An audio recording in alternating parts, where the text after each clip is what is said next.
For the purposes of asset protection, this is a very good structure. It's cost effective. You get a lot of benefit from it. Again, it means that if you, let's say you're a business owner, you're an entrepreneur, you've got a business, you can take, for example, every year, pay yourself. You distribute some of your income, you move it overseas, you build up a nice little nest egg. Every year you salt away some money and build it up overseas. You've got a foreign company in a good asset protection jurisdiction.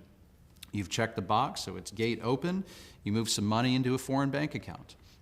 With that, the bank account in the name of that foreign company. And every year you salt away some savings, and maybe you build up you build up a nice little nest egg overseas. You take that cash, you invest it in shares of a private business. Maybe you buy some stock. Maybe you buy some real estate with it, some income producing real estate. All these things now, the real estate, the stocks, the private business and so forth, it's all being held in the name of this foreign company, and those assets are very well protected. So then at some point, a couple of years down the line, maybe you've got a restaurant or something like that, and one of your waiters spills coffee on somebody and they decide they're going to sue you. Well, it's extremely difficult that they're ever going to be able to touch these assets now that you've spent several years just kind of salting some money away every single year and putting it in this foreign jurisdiction. Now the profits from what you make, the rental income on the real estate that you purchased, the capital gains on the stock and all that investment income, again, every year you're going to personally have to pay tax on that, so you don't necessarily get any income tax benefit from from the investment income and so forth.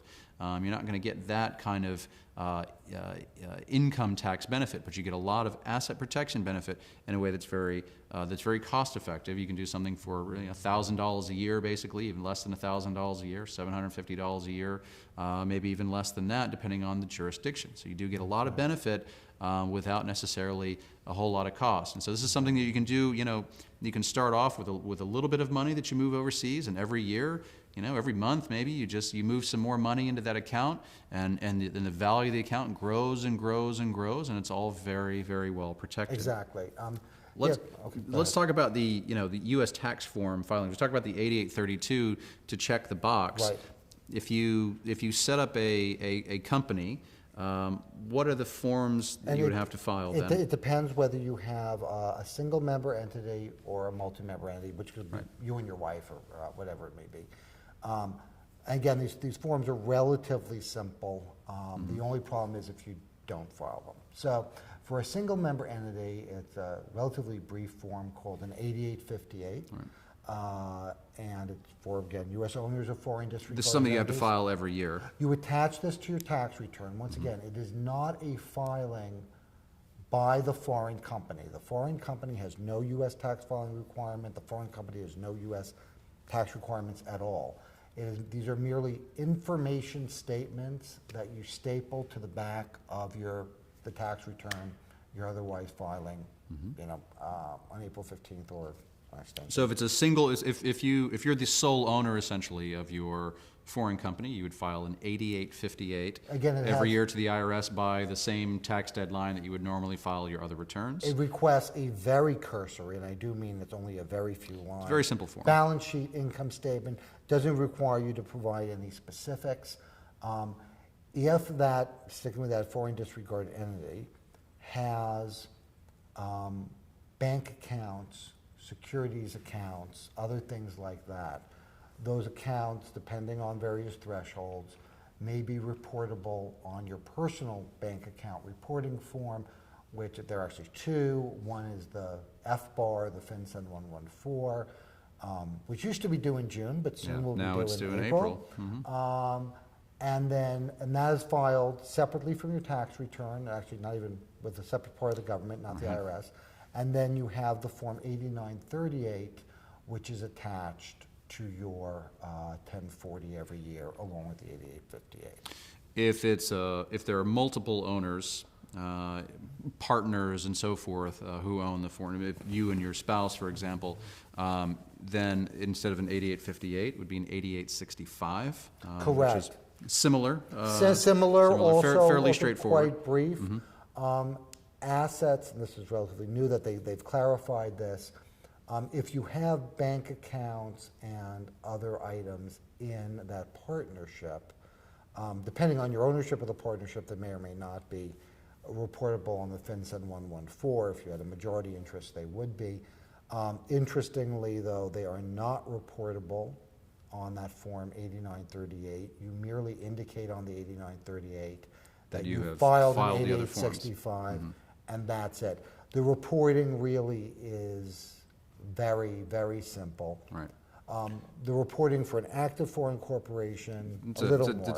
It's something different entirely. So again, you set up a foreign business in the right jurisdiction, you move some money into it, you own shares, you own securities, you own stocks, you trade, you file the 8832 to elect for it to be treated as a disregarded entity or a partnership, gate open, all the profits, all your trading profits and so forth, the interest in the bank account, all those things pass through to your personal return, so you'd pay income tax on that. But also all the favorable tax attributes as well. Right, sure, tax credits and so forth.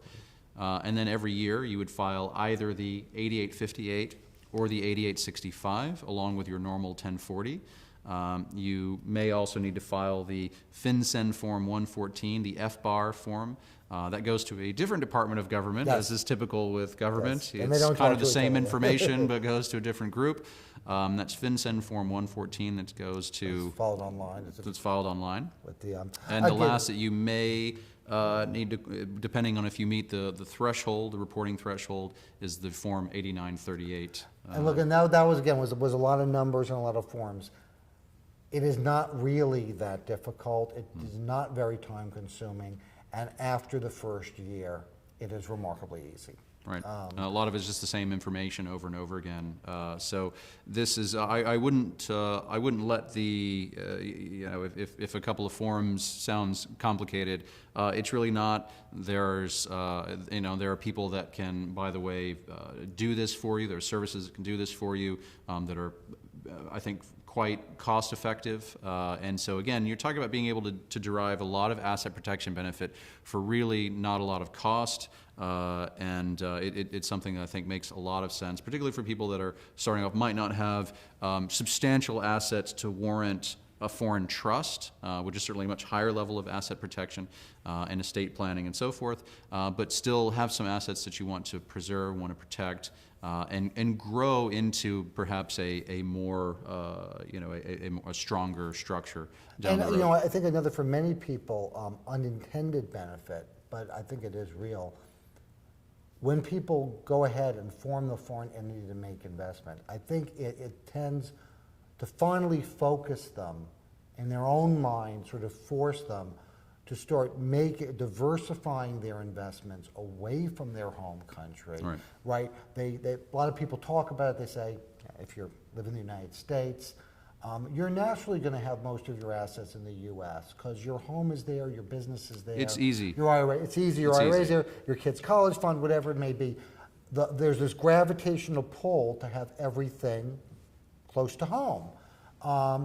And that's really imprudent, right? You should be diversified by country, by asset class, by currency. That's just good investment practice. And having the foreign entity really, I think, kind of forces people mentally to start saying, I'm going to get a foreign bank account. I'm going to get a foreign securities account. I'm going to put some precious metals overseas. Again, not to divest from their home country. That's not what we're talking about. We're talking about diversification. Right. Great. Thanks very much, Rob. Thanks.